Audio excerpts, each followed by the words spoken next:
அவர் அதற்காக 4 இன்டர்நேஷனல் அவார்ட்லாம் வாங்கினாரு. ஸ்டாண்டிங் ஓவேஷன்ல அமெரிக்கால கொடுத்தாங்க. WHO award 2 வாங்கியிருக்கிறாரு. மருத்துவர் அன்புமணி 108 ஆம்புலன்ஸ் போடுற திட்டங்களை கொடுத்ததற்காக WHO உடைய அவார்டை அவங்க வாங்குறாங்க.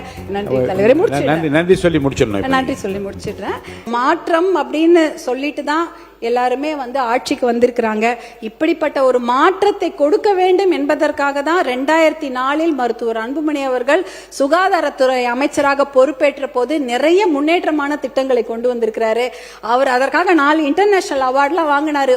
ஒரு மாற்றத்தை கொடுக்க வேணும், சிஸ்டத்தை மாத்தணும்னா அது மிகப்பெரிய சிக்கல், மிகப்பெரிய போராட்டம் என்பது நான் கண்கூடாக பார்த்திருக்கிறேன். மிகப்பெரிய ஒரு டொபாக்கோ மாஃபியாவை எதிர்த்து தான் அவர் போராடினாரு.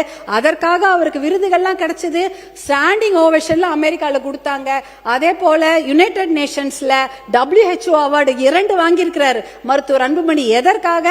இந்த கிராமப்புற சுகாதார திட்டத்தை அறிமுகப்படுத்தி 108 ஆம்புலன்ஸ் போடுற திட்டங்களை கொடுத்ததற்காக WHO உடைய அவார்டை அவங்க வாங்குறாங்க.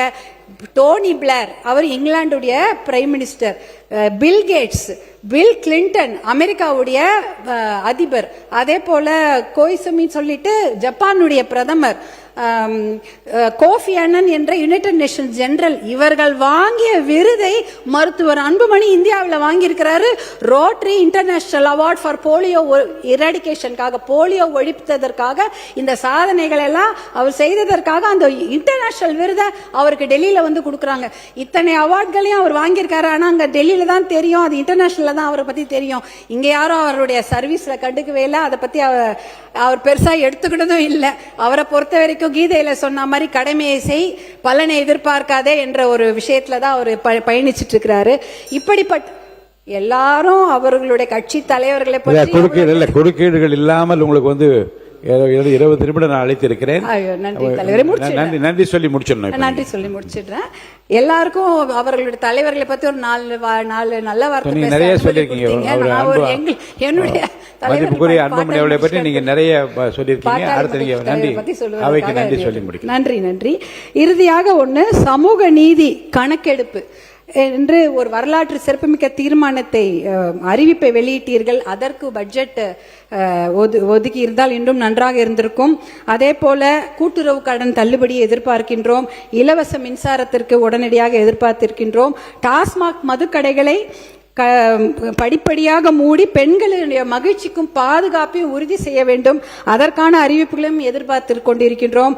ஆல்டர்னேட் ரெவென்யூ பற்றிய முழு திட்டங்கள் வேண்டும். அவுட் சோர்சிங் முறை முற்றிலுமாக ஒழிக்கப்பட வேண்டும். தற்காலிக பணி செய்பவர்களுக்கு அது நிரந்தர பணியிடமாக ஆக்கி கொடுக்க வேண்டும். தனியார் நிறுவனங்களில் அந்த இளைஞர்களுக்கு 80% வேலை வாய்ப்பை உறுதி செய்ய வேண்டும். இதெல்லாம் தான் என்னுடைய கோரிக்கை. முக்கியமான கோரிக்கை காவிரி தர்மபுரி உபர்நீர் திட்டத்தை தயவு செய்து மறந்து விடாதீர்கள். அது என்னுடைய முக்கியமான கோரிக்கை. நான் வேற எதுவுமே கேட்கல. தர்மபுரி மாவட்டத்திற்கு காவிரி உபர்நீர் திட்டத்தை கொண்டு வாங்க. நான் இந்த 1 லட்சம் கிராமத்துல தான் போய் பயணிச்சுட்டு இருக்கிறேன். கிராமத்துல தான் போயிட்டே இருப்பேன். 1 லட்சம் 2 லட்சம் விவசாயிகளோட கையை போய் பிடிப்பாங்களே, என் கையை பிடிச்சி எனக்கு நன்றி சொல்லுவாங்க, ஏதாவது ஆசையா கையை பிடிப்பாங்க. அந்த கை எப்படி இருக்குமா தெரியுமா இருக்கும் தலைவர்கள் அப்படி கரடு முரடா ரஃபா கரம்பு காய்ச்சி போய் காயம் போயிருக்கும் அந்த கை. ஏன்னா அவங்க சேர் சகதியில மட்டும் இல்ல, பாறையில வேலை செய்யறாங்க. மண்ணிலையும் கடப்பாறையிலையும் மண்வெட்டிலையும் வேலை செஞ்சு கையெல்லாம் அவ்வளோ கரம்பா இருக்கும். அந்த கையை, அந்த விவசாயிகளோட கைகளை விட்டு விடாதீர்கள் என்று உங்களை கேட்டுக்கொண்டு வாய்ப்பளித்த உங்களுக்கு என்னுடைய மனமார்ந்த நன்றியை தெரிவித்து விடைபெறுகிறேன். நன்றி, வணக்கம்.